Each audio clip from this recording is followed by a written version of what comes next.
Win at all costs. This is what our culture tells us. But is that really the best way? Proverbs 16:25 says, "There is a way that appears to be right, but in the end it leads to death." Let me tell you a story about the runner Ivan Fernandez Anaya. He gave a great example of why you don't have to win during one of his recent races. He was running second, some distance behind race leader Abel Mutai, a bronze medalist at the London Olympics.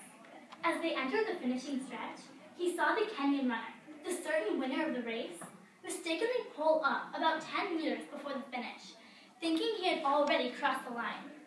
Anaya quickly caught up with him, but instead of exploiting Mutai's mistake to speed past and claim an unlikely victory, he stayed behind and, using gestures, guided the Kenyan to the line and let him cross first.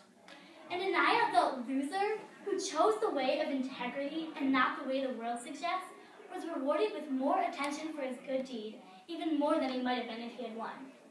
Today, I'd like to share with you 3 points: start, run, and finish. To become like this runner, you have to first start your relationship with Christ. Just like you're starting a race, you have to start well. You have to start with the end in mind. Not the end as in winning, but our ultimate end.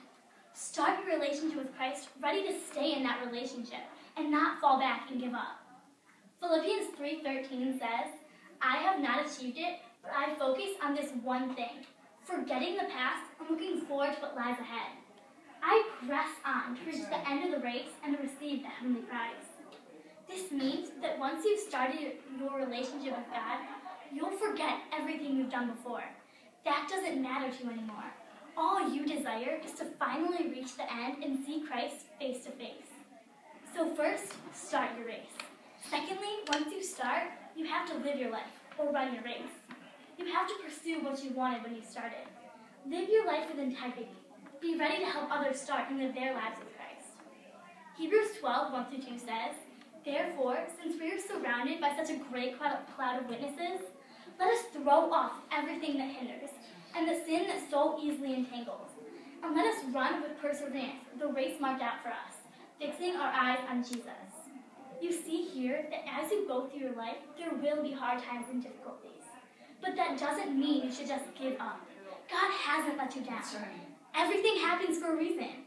You have to push on and continue to run your race to glorify Him.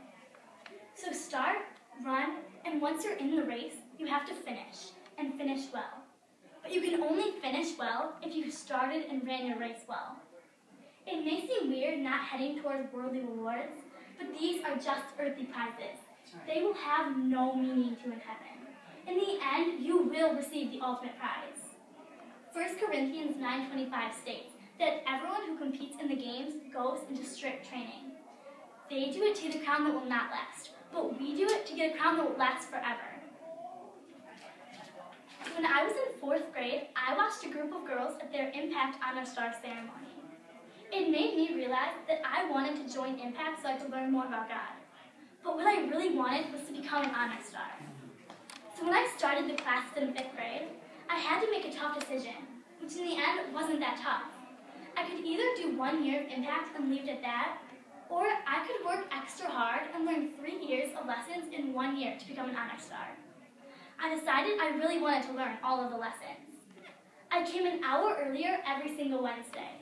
That entire year, I worked 3 times harder. I learned 3 times as many lessons and verses. Finally, the year was over and I had finished, and I became an Honor Star. I felt that I had really accomplished something important in my life, and I was glad I took an extra step to know more about God. If you start your relationship with God, live your life with Him in mind, and finish well, you will have the best life anyone could imagine, even without any worldly prize. So I challenge you to start, run, and finish. Just like the runner Anaya, you won't live towards personal fame, but towards God. Because 2 Timothy 4:6-7 says, "For I am already being poured out like a drink offering, and the time for my departure is near. I have fought the good fight, I have finished the race, I have kept the faith." Once you do these 3 things, start, run, and finish, you will be rewarded for finishing well.